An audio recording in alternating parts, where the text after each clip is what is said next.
বাতিল যখন কাদিয়ানী সম্প্রদায়ের রূপ ধারণ করে এসেছিল, হক তখন ময়দানে নেমে এসেছিল। আল্লামা আতাউল্লাহ বুখারীর রূপ ধারণ করে, বাতিল যখন ইংরেজের রূপ ধারণ করে এসেছিল, হক তখন ময়দানে নেমে এসেছিল।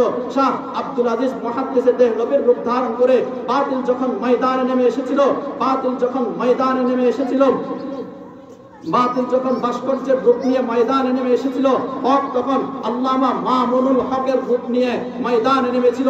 বাতিল যখন ময়দানে নেমে এসেছিল, ফেসিবাদী সরকার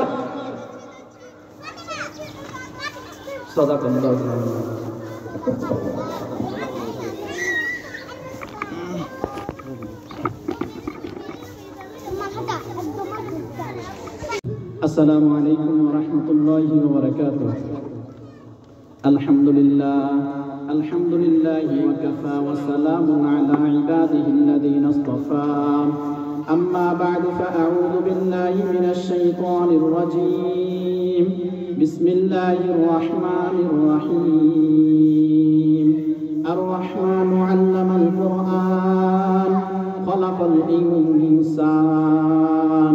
وقال النبي الصادق المصدوق صلى الله عليه وسلم: خيركم من تعلم القرآن وعلمه، أو كما قال النبي عليه الصلاة والسلام।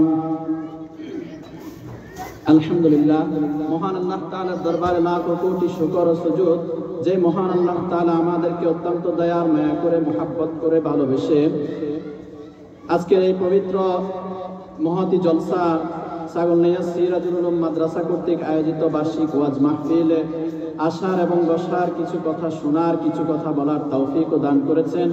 এই জন্য প্রত্যেকের অন্তর থেকে কালিমাতুশ শুকরিয়া জ্ঞাপন করি, আলহামদুলিল্লাহ।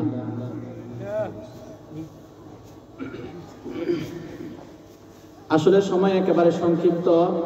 নির্ধারিত সময়ের উপরে আলোচ্য আয়াতের উপরে দু চারটি কথা বলবো কোরআন ও হাদিস থেকে। আল্লাহ তাআলা বলনেওয়ালা এবং শুননেওয়ালা প্রত্যেককে উক্ত কথাগুলো দিলের কানে শুনে আমল করার তৌফিক ও দান করুন, সকলে বলি আমিন।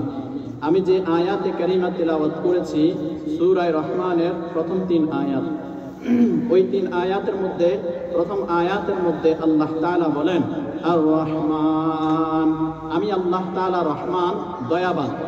আল্লামাল কুরআন, আমি শিক্ষা দিয়েছি কোরআন। খলাকাল ইনসান, এরপর আমি সৃষ্টি করলাম মানুষ। এখন আমরা দেখতে পাই আল্লাহ তাআলা রহমান উপরে, ঠিক আছে। এরপরে আল্লাহ কোরআনের মধ্যে বলে আল্লামাল কুরআন, আমি আল্লাহ শিক্ষা দিয়েছি কোরআন। খলাকাল ইনসান, এরপর আমি আল্লাহ বানিয়েছি ইনসান। এখন আমরা যদি দেখি তাহলে হিসাব উল্টে যায়। আল্লাহ তাআলা প্রথমে শিক্ষা দিয়েছেন কোরআন, এরপর বানাইলেন মানুষ, কিন্তু আমরা তার উল্টা। আগে আমরা দেখি দুনিয়াতে আসছি আমরা আগে, এরপর আল্লাহ তাআলা দুনিয়াতে আসার পরেই আমাদেরকে কোরআন শিক্ষা দিয়েছেন। আল্লাহ তাআলা এখানে উল্টা কেন বললেন, এটা বোঝার জন্য ছোট্ট একটা উদাহরণ বলি। যে উদাহরণটা হইল আমাদের বাংলাদেশের একজন জনপ্রিয় লেখিকা, নাস্তিক লেখিকা তসলিমা নাসরিন নামক যেই লেখিকা, তিনি তার বইয়ের মধ্যে লিখতেছেন যে পেট আমার, আমি যেখানে ইচ্ছা সেখানে সঙ্গম করব, যেখানে ইচ্ছা সেখান থেকে বাচ্চা নেব। আর এই পেট যেহেতু আমার পেটে আমি বাচ্চা নেব, কেউ কিছু বলার ক্ষমতা রাখবে না, কেউ কিছু বলার দুঃসাহস করবে না।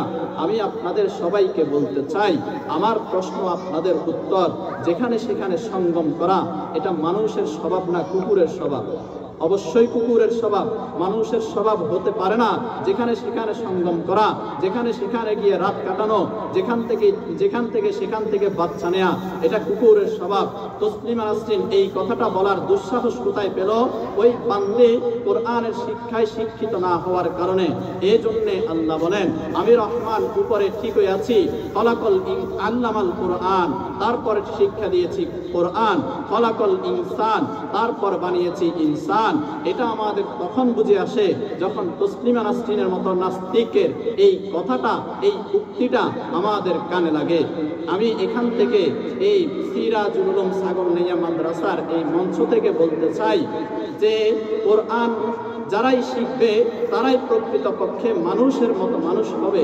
আর যারা কোরআন শিখবে না তারা মানুষ নয়, তারা চতুষ্পদ জন্তুর ন্যায় হবে। আল্লাহ তাআলা সেটাও কোরআনুল কারীমের মধ্যে বলেন, উলাইকা কাল আনআম বাল হুম আদাল। যারা কোরআনুল কারীম শিখবে তারা মানুষের মতো মানুষ হইবে, আর যারা কোরআন শিখবে না তারা শুধু চতুষ্পদ জন্তুর মতো নয়, বাল হুম আদাল, বরং তার চেয়েও নিকৃষ্ট হয়ে যাবে। আল্লাহর নবী জনাব মুহাম্মদুর রাসূলুল্লাহ সাল্লাল্লাহু আলাইহি ওয়াসাল্লাম হাদিস শরীফের মধ্যে বলেন, খায়রুকুম মান তাআল্লামাল কুরআন ওয়া আল্লামা। ও দুনিয়ার মুমিন বান্দার বান্দিরা, ও দুনিয়ার মুসলমান ইমানদাররা, ও দুনিয়ার উম্মতেরা, দুনিয়ার মধ্যে ওই বান্দার বান্দি শ্রেষ্ঠ যেই বান্দা আর বান্দি কোরআনুল কারীম শিখে, যেই বান্দা আর বান্দি কোরআন অনুযায়ী চলে। ভিন্ন আরেক হাদিসের মধ্যে নবী করিম সাল্লাল্লাহু আলাইহি ওয়াসাল্লাম বলেন, আল কুরআন হুজ্জাতুল লাকা আও আলাইকা। আল কুরআন হুজ্জাতুল লাকা আও আলাইকা। এই কোরআন কাল কিয়ামতের ময়দানে হয় তোমার পক্ষে থাকবে, না হয় তোমার বিরুদ্ধে চলে যাবে। এখন আমার পক্ষে থাকা আর আমার বিরুদ্ধে চলে যাওয়ার অর্থ কি? আল্লাহর নবীর ভিন্ন আরেক হাদিস যদি আমরা পর্যবেক্ষণ করি, যে হাদিসের মধ্যে রাসূল কারীম সাল্লাল্লাহু আলাইহি ওয়াসাল্লাম বলেন, আল কুরআনু শাফিউন মুশাফফাউন ওয়া মাহিলুন মুসাদ্দাকুন মান জাআলাহু আমামাহু কাদাহু ইলাল জান্নাহ ওয়া মান জাআলাহু খালফা যহরিহি সাকাতাহু ইলান নার। কাল কিয়ামতের ময়দানে এই কোরআন তোমার পক্ষে থাকা আর তোমার বিরুদ্ধে চলে যাওয়ার অর্থ হইল, আল কুরআনু শাফিউন মুশাফফাউন। এই কোরআন এমন এক কিতাব, এই কোরআন এমন এক গ্রন্থ, কাল কিয়ামতের ময়দানে তোমার পক্ষে সুপারিশ করবে। মুশাফফাউন, আল্লাহ তাআলা কোরআনের সুপারিশ গ্রহণ করে নেবেন। ওয়া মাহিলুন মুসাদ্দাকুন, যখন তোমার জন্য জাহান্নাম অবধারিত হয়ে যাবে, জাহান্নামের ফেরেশতারা যখন আসিয়া তোমাকে জাহান্নামে নিতে যাবে, তখন জাহান্নামের ফেরেশতাদের সাথে কোরআনুল কারীম আসিয়া বলবে, ও জাহান্নামের ফেরেশতারা, তোমরা এই বান্দারে কেন জাহান্নামে নিচ্ছ? তখন বলবে, এই বান্দার জন্য জাহান্নাম অবধারিত। কোরআন ওই জাহান্নামের ফেরেশতাদের সাথে বিতর্ক লাগাই দিবে, আর কোরআনের এই বিতর্ককে আল্লাহ তাআলা মুসাদ্দাকুন সত্যায়িত করে দিবেন। সুবহানাল্লাহ। এরপর আল্লাহর নবী বলেন, মান জাআলাহু আমামাহু কাদাহু ইলাল জান্নাহ। যেই বান্দা কোরআন অনুযায়ী নিজের জীবন যাপন করবে, যেই বান্দা কোরআন অনুযায়ী চলবে, যেই বান্দা কোরআনকে মহব্বত করবে, কোরআনকে ভালোবাসবে, ওই বান্দাকে কাল কিয়ামতের ময়দানে কোরআনুল কারীম টানিয়া টানিয়া জান্নাতে নিয়ে যাবে। সুবহানাল্লাহ। এরপর আল্লাহর নবী বলেন, ওয়া মান জাআলাহু খালফা যহরিহি। আর কোরআন অনুযায়ী যদি নিজের জীবন যাপন না করতে পারে, কোরআনকে যদি পেছনে ঠেলিয়ে রাখে, কোরআনকে যদি পেছনে ঠেলিয়ে রাখে, ওয়া মান জাআলাহু খালফা যহরিহি সাকাতাহু ইলান নার। তাহলে কাল কিয়ামতের ময়দানে এই কোরআন বান্দাকে ধাক্কাইয়া ধাক্কাইয়া জাহান্নামে নিক্ষেপ করবে। এই জন্য এই কোরআন অনুযায়ী নিজের জীবন যাপন, নিজেকে পরিচালনা করা, আর এই কোরআনুল কারীম শিক্ষা দেওয়া হয় একমাত্র কওমি মাদ্রাসা, এই ছাগলনাইয়া সিরাজুল উলুম মাদ্রাসা নামক মাদ্রাসাগুলোর মধ্যে।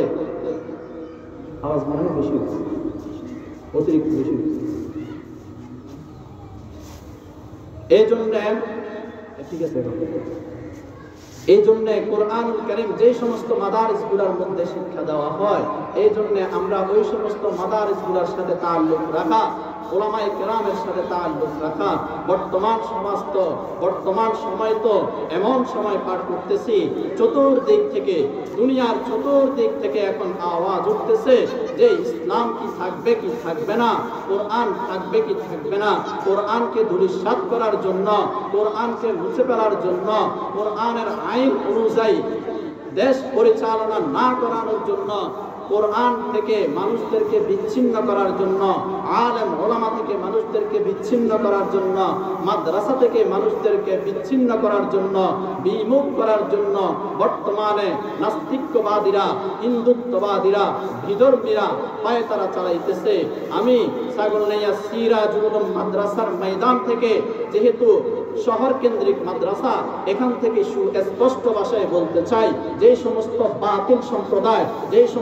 বাতিল সম্প্রদায় মাদ্রাসার বিরুদ্ধে কথা বলবে, যে সমস্ত বাতিল সম্প্রদায় কোরআনের বিরুদ্ধে কথা বলবে, ইসলামের বিরুদ্ধে কথা বলবে, আলেম ওলামার বিরুদ্ধে কথা বলবে, তাদেরকে আমরা যুগে যুগে যেইভাবে বাতিলদের বিরোধিতা করে আসছি, যুগে যুগে বাতিলদেরকে যেইভাবে প্রতিহত করে আসছি, ঠিক তদ্রূপভাবে এই যুগেও আমরা তাদেরকে সেভাবেই প্রতিহত করব।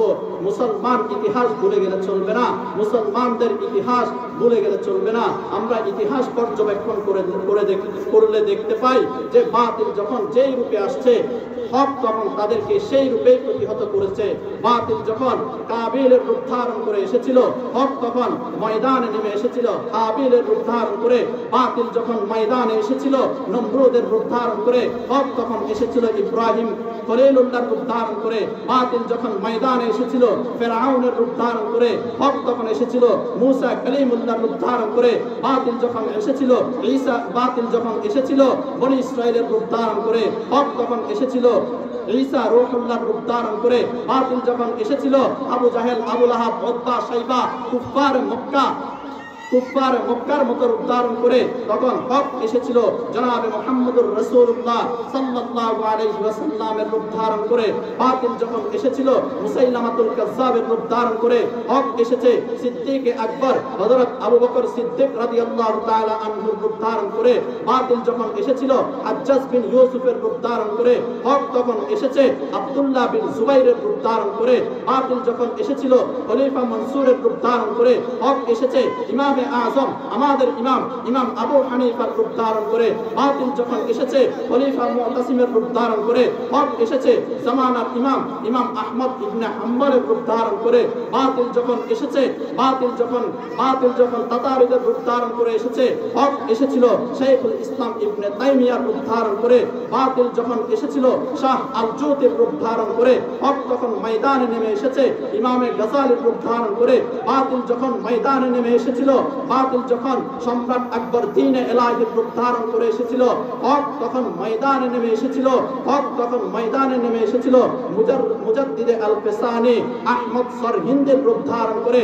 বাতিল যখন কাদিয়ানী সম্প্রদায়ের রূপ ধারণ করে এসেছিল, হক তখন ময়দানে নেমে এসেছিল আল্লামা আতাউল্লাহ বুখারীর রূপ ধারণ করে। বাতিল যখন ইংরেজের রূপ ধারণ করে এসেছিল, হক তখন ময়দানে নেমে এসেছিল শাহ আব্দুল আজিজ মুহাদ্দিসে দেহলভির রূপ ধারণ করে। বাতিল যখন ময়দানে নেমে এসেছিল বাতিল যখন ভাস্কর্যের রূপ নিয়ে ময়দানে নেমে এসেছিল, হক তখন আল্লামা মামুনুল হকের রূপ নিয়ে ময়দানে নেমেছিল।